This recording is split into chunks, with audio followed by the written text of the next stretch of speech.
Hi everyone. तो कल के पेपर के लिए हम लोग one of the most important topics और मोस्ट इंपॉर्टेंट क्वेश्चंस को देखेंगे। तो ये जितने भी क्वेश्चन है बेस्ड अपॉन माय एनालिसिस, या फिर ऐसे बोल सकते हो कि मैंने खुद के लिए भी कुछ इंपॉर्टेंट क्वेश्चन निकाले हैं जो कल के पेपर में मुझे लगता है अकॉर्डिंग टू मी आएंगे। तो वैसा नहीं है, ऑल दो सारे इंपॉर्टेंट क्वेश्चन बढ़िया होते हैं। ठीक है, मुझे वीडियो क्लिकबेट नहीं बनाना है, पर हाँ अपना ओपिनियन दे देता हूँ कि कौन सी इंपॉर्टेंट क्वेश्चन खुद मैं करके जाऊँगा। तो यहाँ पे चलो दिखाते हैं मैं आपको व्हाइट बोर्ड पर।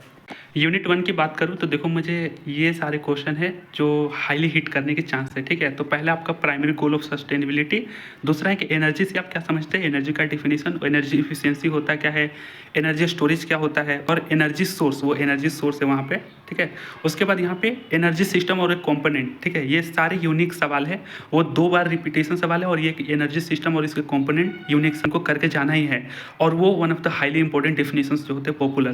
बात करें कुछ अल्टरनेटिव ऑफ फॉसिल फ्यूल भी आते हैं, तो हमें फॉसिल फ्यूल पर नोट्स दे देगा। बाद में बायोमास एनर्जी, जो कि पूछा नहीं है, ठीक है, पर यूनिक क्वेश्चन उनके डालने होंगे तो वो बायोमास से ही देंगे। ठीक है, और बायोमास की ना एक प्रक्रिया होती है किस तरीके से हम बायोगैस निकालते हैं। ठीक है, बायोगैस के लिए तो बायोमास एनर्जी पे आपको नोट्स लिखने हैं। फिर उसके बाद सोलर एनर्जी पर, इन तीनों को दे सकते हैं। ठीक है, उसके बाद बात करें तो सोलर एनर्जी के कंस्ट्रक्शन और वर्किंग जो होता है आपका सिलिकॉन फोटोवोल्टेइक सेल होता है, वहाँ पे आपको दिख रहा होगा। ठीक है ना, उसके बाद आपको यहाँ पे जो बायोगैस कैसे बनाते हैं, तो floating drum type biogas plant जो होते हैं, इसके कंस्ट्रक्शन वर्किंग पूछते हैं। ठीक है, एडवांटेज डिसएडवांटेज पूछते हैं। और ये वाइंड जनरेटिंग प्लांट, तो जो वाइंड एनर्जी होता है, तो वाइंड टर्बाइन से हम किस तरीके से इलेक्ट्रिसिटी जनरेट करते हैं ना, तो ये हमारा वाइंड इलेक्ट्रिक प्लांट होता है, जनरेटिंग प्लांट। तो ये सारे इंपॉर्टेंट। मैं दूसरी यूनिट की बात करूँ तो आपका इकोसिस्टम का डेफिनेशन आएंगे, देन इकोसिस्टम के कन्वर्जन क्या है, या फिर कॉम्पोनेंट भी बोलते हैं उसको, फिर फंक्शन ऑफ इकोसिस्टम और क्लासिफिकेशन ऑफ इकोसिस्टम। ये 4 टॉपिक है, इनमें से किसी को भी कंबाइन करके आपको 7 मार्क्स को दे देंगे, ये बढ़िया है। उसके बाद ecological pyramid one of the most important है। ये सवाल यूनिक है, पेपर में पूछा नहीं था पिछले और अभी भी, तो हाईली चांस है कि 26 के पेपर में हिट करें। देन आपका फूड वेब क्या है, एक्वाटिक इकोसिस्टम को एक्सप्लेन करें, फॉरेस्ट इकोसिस्टम को एक्सप्लेन करें।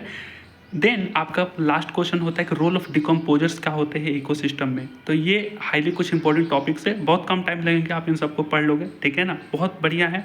देन अब मूव करते हैं थर्ड। अगर मैं तीसरी यूनिट की बात करूँ ना, तो बायोडाइवर्सिटी के डेफिनेशन पूछते हैं, या फिर उसमें ना 4 टॉपिक आते हैं कि 3 हायरार्किकल लेवल बताओ बायोडाइवर्सिटी, बहुत बढ़िया। उसके बाद वैल्यू ऑफ बायोडाइवर्सिटी, या फिर बायोडाइवर्सिटी है मतलब उसकी इंपॉर्टेंस क्या है। उसके बाद कंजर्वेशन, जो कि इन सितु और एक्स सितु, ये 3 और 4। ठीक है ना, 3 hierarchical level, value of biodiversity और कंजर्वेशन। ठीक है, ये 3 हो गया, और एक डिफिनेशन ऑफ बायोडाइवर्सिटी। तो इन्हीं में से किसी 2 को उठा करके दे देंगे। ठीक है, 7 मार्क्स का, ये हाईली इंपॉर्टेंट है। उसके बाद दूसरा सवाल है why India is called mega biodiversity nation.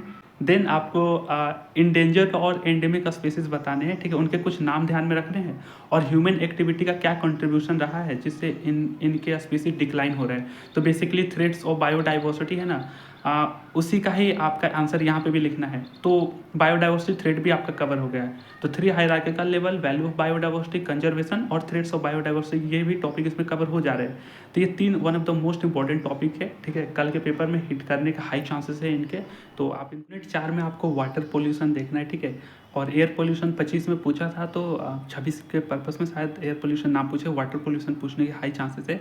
या फिर नॉइज पोल्यूशन और मराइन पोल्यूशन एक में ही दे दे। ठीक है, एक ही सवाल में बना कर दे देंगे कि explain noise pollution, marine pollution. तो इनके डिफिनेशन लिखने होते हैं, कॉजेज इफेक्ट्स मतलब कॉजेज इफेक्ट्स लिखने होते हैं, कंट्रोल मेजरमेंट लिखने होते हैं। यही सारी 3 इंपॉर्टेंट चीज़ें होती है, आप ध्यान में रखें। इनके डिफिनेशन के साथ साथ इफेक्ट्स, कंट्रोल मैनेजमेंट और कॉजेज क्या होते हैं, या फिर सोर्सेज क्या होते हैं पोल्यूशन में बात करें। उसके बाद न्यूक्लियर हजार्ड बहुत इंपॉर्टेंट है कि न्यूक्लियर हजार्ड होता क्या है, इम्पैक्ट्स बताइए न्यूक्लियर हजार्ड का ऑन ह्यूमन हेल्थ पर, बहुत बढ़िया। उसके बाद ये नीचे जो सॉलिड मैनेजमेंट देख रहे हो, ये सॉलिड वेस्ट क्या होते हैं, इनके इफेक्ट्स क्या होते हैं, कंट्रोल क्या होते हैं, वे one of the highest important question है। इनके मैंने 3 स्टार दिया है, इसको तो मुझे हाईएस्टली पढ़ना है। यूनिट की बात करूँ ना, तो इसमें बेसिकली आपको 14 मार्क्स के मिलते हैं सवाल, और जो लास्ट के पेपर होते हैं ना उसमें तो हमें 2 एक्ट के बारे में पढ़ना है, wild life protection act 1972, environmental protection act 1986, ये दोनों आप देख लेना।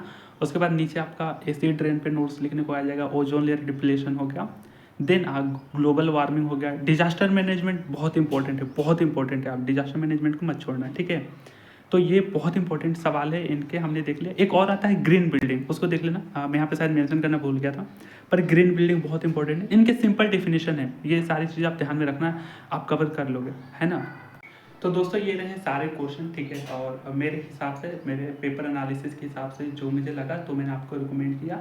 ऑलरेडी डिस्क्लेमर यही है कि आप सारे सवाल को पढ़ें, बट हाँ इनकी प्रायोरिटी आप 1 रख सकते हैं, क्योंकि मेरा भी तो कल एग्जाम ही है ना, तो मैं इन्हीं सवालों को, इन्हीं इंपॉर्टेंट टॉपिक्स को करके जाऊँगा, है ना। तो सभी को याद कर लूँगा बढ़िया से। तो आपको क्या करना है, 1-2 घंटे लगेंगे, एक एक यूनिट आप निपटाते चले जाओगे, ठीक है। करीब करीब 2 घंटे मान लो एक यूनिट का, तो अभी भी समय है, बहुत काफ़ी समय है। तो इनकी प्रायोरिटी 1 रखना, जितने भी सवाल यहाँ पे मैंने बताए थे।